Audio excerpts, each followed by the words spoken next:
Bismillahirrahmanirrahim. Assalamualaikum warahmatullahi wabarakatuh. Perkenalkan, nama saya Firna Alvina Dewi dari Bimba Poris Indah. Saya ingin mengerjakan tugas video magang di hari kedua tentang metode individual system. Soal yang pertama, apa pengertian individual system? Jawabannya adalah individual system adalah proses belajar yang berpusat pada anak sebagai subjek belajar. Kemudian soal yang kedua, mengapa pendekatan yang dilakukan harus individual system? Jawabannya adalah pendekatan yang dilakukan sesuai dengan keadaan masing-masing anak. Anak berperan sebagai subjek belajar, artinya anak berperan aktif di dalam proses bermain sambil belajar.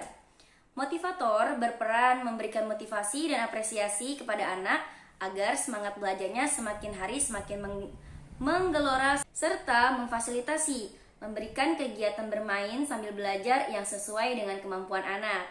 Soal yang nomor 3 adalah apa tujuan yang ingin dicapai dengan melakukan pendekatan secara individual system?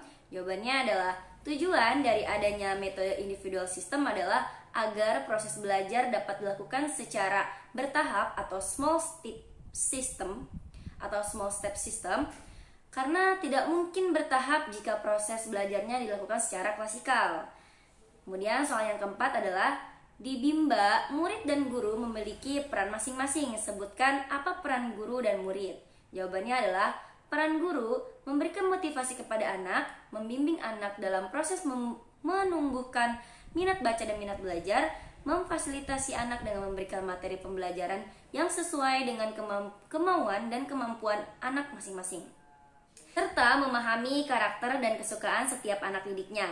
Kemudian peran murid sebagai subjek belajar artinya fokus utama perhatian guru sepenuhnya terletak pada anak sebagai individu yang unik. Setiap anak memiliki kemampuan yang berbeda-beda.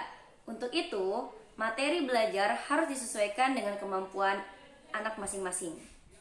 Memasuki dunia anak melalui kesukaannya. Untuk itu, seorang motivator Bimba harus mengetahui segala informasi tentang anak, seperti tingkat kemampuan masing-masing anak, kesukaan dan karakter masing-masing anak, gaya belajar masing-masing anak. Oke, kemudian soal yang nomor 5.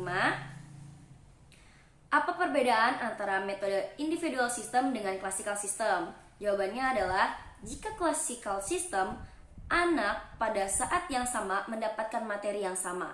Jika individual system adalah pada saat yang sama, setiap anak mendapatkan materi yang berbeda sesuai kemampuan dan kemauan anak. Kemudian soal nomor 6 adalah bagaimana cara yang dilakukan motivator agar dapat melakukan pendekatan secara individual system? Jawabannya adalah motivator harus mempelajari dan mengenal karakter setiap anak didiknya agar dapat melakukan pendekatan sesuai dengan karakter masing-masing anak. Yang pertama adalah motivator harus mencari tahu kesukaan setiap anak didiknya agar dapat mengarahkan anak melakukan kegiatan apa yang ia suka, sehingga anak tertarik melakukan kegiatan bermain sambil belajar. Kemudian yang kedua, kita sebagai motivator harus satu langkah ada di depan anak agar kita dapat melakukan langkah antisipasi. Kemudian, jangan minta dimengerti anak. Kitalah yang harus mengerti dan memahami mereka. Kemudian yang terakhir, berikan reward dan lakukan evaluasi afeksi setiap saat. Agar motivator dapat memastikan setiap anak didiknya senang dan bersemangat melakukan kegiatan bermain sambil belajar. Soal yang nomor 7, apa dampak yang akan terjadi bila pendekatan dilakukan secara individual system? Jawabannya adalah dampak positif. Yang pertama, memungkinkan siswa yang lama dapat maju menurut kemampuannya masing-masing secara penuh dan tepat. Kemudian, mencegah terjadinya ilusi dalam kemajuan, tetapi bersifat nyata melalui diskusi kelompok. Kemudian yang ketiga, memusatkan pengajaran terhadap mata ajaran dan pertumbuhan yang bersifat pendidik, bukan kepada tuntutan-tuntutan guru. Lalu kemudian ada memberi peluang siswa untuk maju secara optimal dan mengembangkan kemampuan yang dimilikinya. Kemudian latihan-latihan tidak diperlukan bagi anak yang cerdas karena dapat menimbulkan kebiasaan dan merasa puas dengan hasil belajar yang ada. Selanjutnya, menumbuhkan hubungan pribadi yang menyenangkan siswa dan guru. Lalu ada memberi kesempatan bagi para siswa yang pandai untuk melatih inisiatif berbuat yang lebih baik. Kemudian mengurangi hambatan dan mencegah eliminasi terhadap para siswa yang tergolong lamban. Kemudian ada lagi dampak positifnya, proses pembelajaran relatif memakan banyak waktu sesuai dengan jumlah bahan yang dihadapi dan jumlah peserta didik. Motivasi siswa mungkin sulit dipertahankan karena perbedaan-perbedaan individual yang dimiliki oleh peserta didik, sehingga dapat membuat beberapa siswa rendah diri atau minder dalam pembelajaran. Kemudian adanya penggunaan pasangan guru dan siswa dalam manajemen kelas reguler secara perorangan, sehingga terjadi kemungkinan sebagian peserta didik tidak dapat dikelola dengan baik. Kemudian yang terakhir ada guru-guru yang sudah terbiasa dengan cara-cara lama akan mengalami hambatan untuk menyelenggarakan pendekatan ini karena menuntut kesabaran dan penguasaan materi secara lebih luas dan menyeluruh. Kemudian soal nomor 8 adalah apa dampak yang akan terjadi bila pendekatan dilakukan secara klasikal sistem? Jawabannya adalah dampak positif. Yang pertama, dengan pendekatan kelompok diharapkan dapat tumbuh dan berkembang rasa sosial yang tinggi pada diri di setiap peserta didik. Mereka dibina untuk mengendalikan rasa egois yang ada di dalam diri mereka masing-masing, sehingga terbentuk sikap kesetiakawanan sosial di dalam kelas. Tentu saja dalam hal sikap kesetiakawanan ini sosial yang positif. Mereka sadar bahwa hidup ini saling ketergantungan. Setiap ekosistem dalam mata rantai kehidupan semua makhluk hidup di dunia. Tidak ada makhluk hidup yang terus-menerus berdiri sendiri tanpa keterlibatan makhluk lain. Langsung atau tidak langsung, disadari atau tidak, makhluk lain itu ikut ambil bagian dalam kehidupan makhluk tertentu. Kemudian yang terakhir, peserta didik yang dibiasakan hidup bersama dan bekerja sama dalam kelompok akan menyadari bahwa dirinya ada kekurangan dan kelebihan. Yang mempunyai kelebihan dengan ikhlas mau membantu mereka yang mempunyai kekurangan. Sebaliknya, mereka yang mempunyai kekurangan dengan rela hati mau belajar dari mereka yang mempunyai kelebihan tanpa ada rasa minder. Persaingan yang positif pun dapat terjadi di kelas dalam rangka mencapai prestasi belajar yang optimal. Inilah yang diharapkan, yakni peserta didik yang aktif, kreatif, dan mandiri.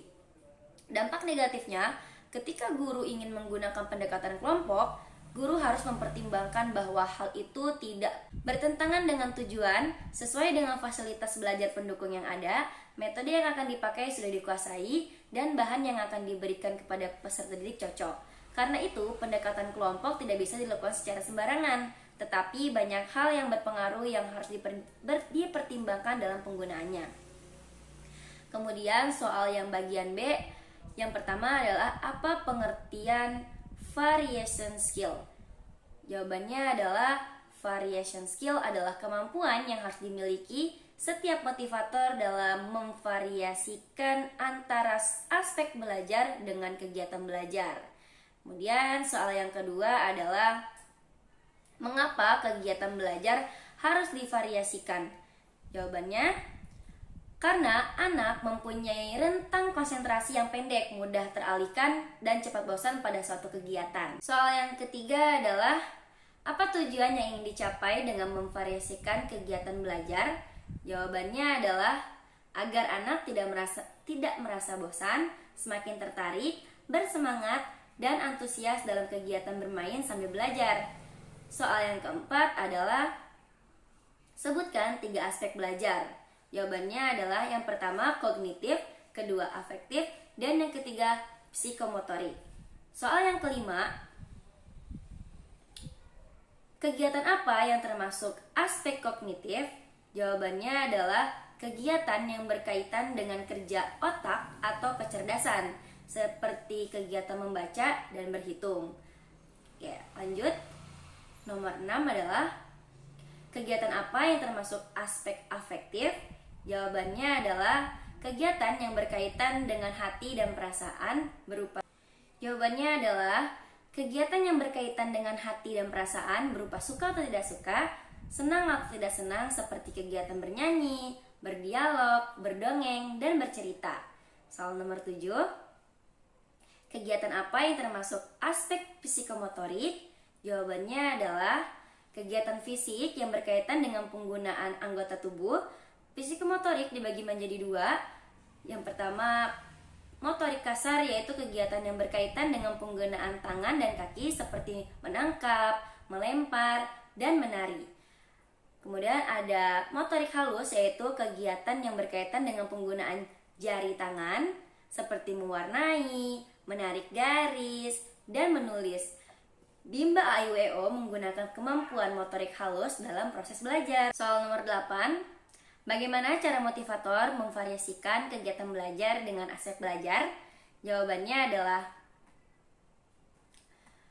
menerapkan metode penunjang yang ada di Bimba, salah satunya proses bermain sambil belajar dengan suasana yang menyenangkan bagi anak atau fun learning. Kita lanjut ke soal yang bagian C. Soal yang pertama ada, apa yang dimaksud dengan the law of effect atau hukum akibat? Jawabannya adalah makna dari the law of effects adalah ketika kita melakukan suatu kegiatan yang menyenangkan, maka akibatnya akan diulang. Contohnya, ketika motivator membimbing anak dengan cara yang menyenangkan, maka anak akan senang mengulang kembali kegiatan bermain sambil belajarnya. Respon positif yang diterima oleh anak tersebut semakin bersemangat. Respon positif yang diterima oleh anak tersebut menambah kesenangannya, dan dari pengalaman yang menyenangkan itu, anak tersebut semakin bersemangat untuk mengulang kembali dengan senang hati.